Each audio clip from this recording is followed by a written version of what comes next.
Kamaru in Dayton, Ohio. Hey, Kamaru, what's up? Hey, Tom. Good afternoon to you. Thank you. Back at you. What's up? My real serious problem is the progressive denial of the science of 9/11, and I would like, especially you.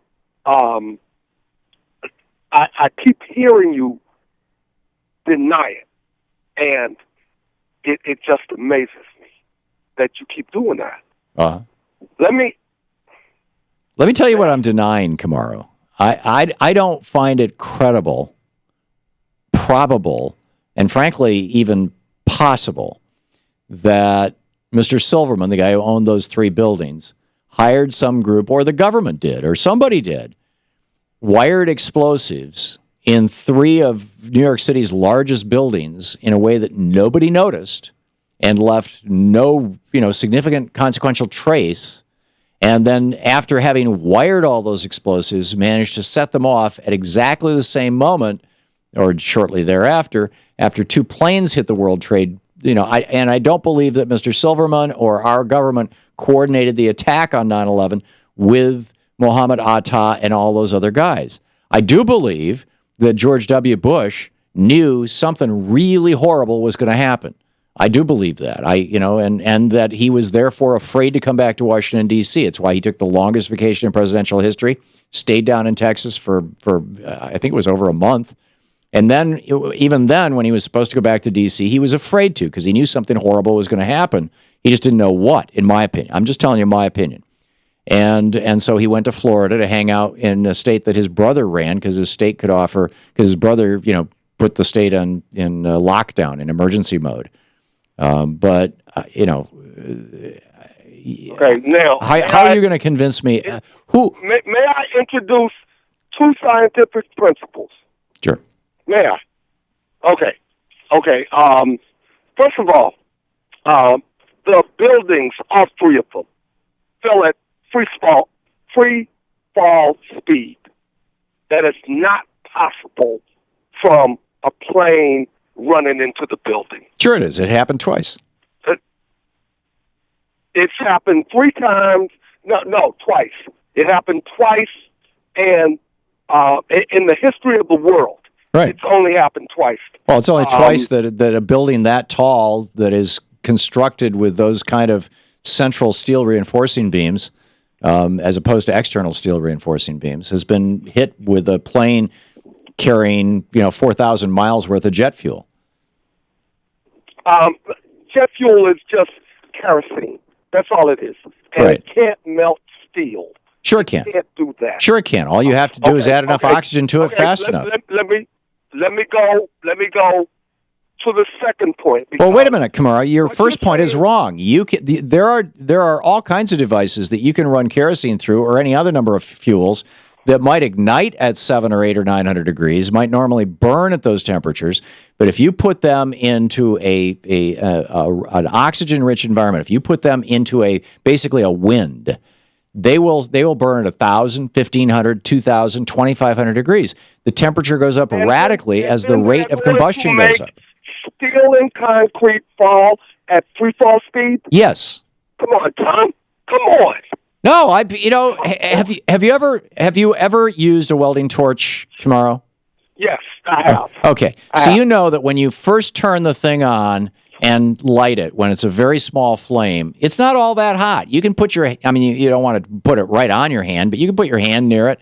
It's just a flame, right? You turn it up to the point that a lot of air is getting mixed with that gas before it hits the point of ignition, which is what happens with the tip of a welding torch. They're designed to suck air around the outside. It's superheated air because it's coming through the flame first. It's sucked into the thing, and then it comes out through these little tiny nozzles and mixes with the gas. And now you can crank that gas that ignites and typically burns at 725 or whatever it is degrees, the typical temperature for hydrocarbons to burn. That will burn at 2,000 degrees, and it will melt steel. So now and then it's going to fall at free fall speed. Right. No. Yeah, when it's lost. No, of course you had Okay, 20 Tom. stories above it that weighed millions of tons, and the support is and gone. then They when it fall hits onto it, and everything just gives way. But when it hits the buildings below, then they're going to provide resistance, and that resistance will stop the free fall speed. It doesn't, But it Kamaro. all Watch. fails. Go on YouTube and just look at the videos of buildings being demolished. They demolish buildings all the time. They don't take out every support. They just take out the critical supports, and the weight of the building takes out everything else. Okay, and then the second point. If I may. Please. Nanothermite was found in the dust by reputable scientists. So, now, where did the nanothermite come from, Tom? Did it come from these planes? They were carrying nanothermite? No. Where did it come from? Well, first of all, The last thing that I would ask you, and I would really appreciate if you would do this,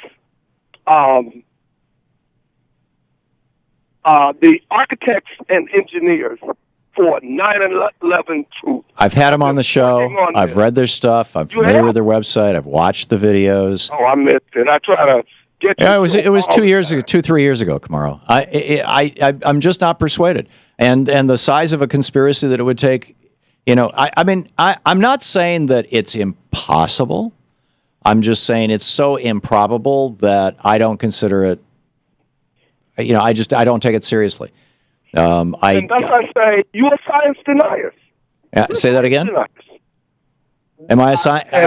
You're asserting that I'm a science denier? No, You are a science denier because scientifically it is not possible for an asymmetrical injury to a building for that building to fall symmetrically.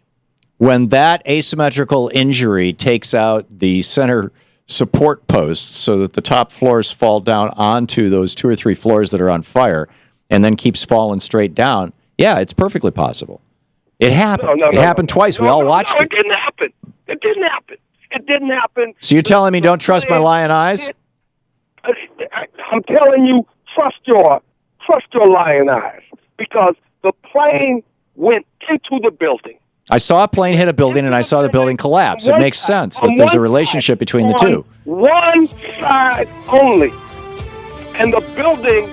No, Kamaro, the supports for that building run up the center, and both planes hit the center. They went through the center, in fact, and ended up over on the other side of the building to some extent. I don't think either one of us are going to convince the other, but I think, Kamaro, hopefully we have both spoken our truths here. 15 minutes past the hour. Thanks for the call. We'll be back.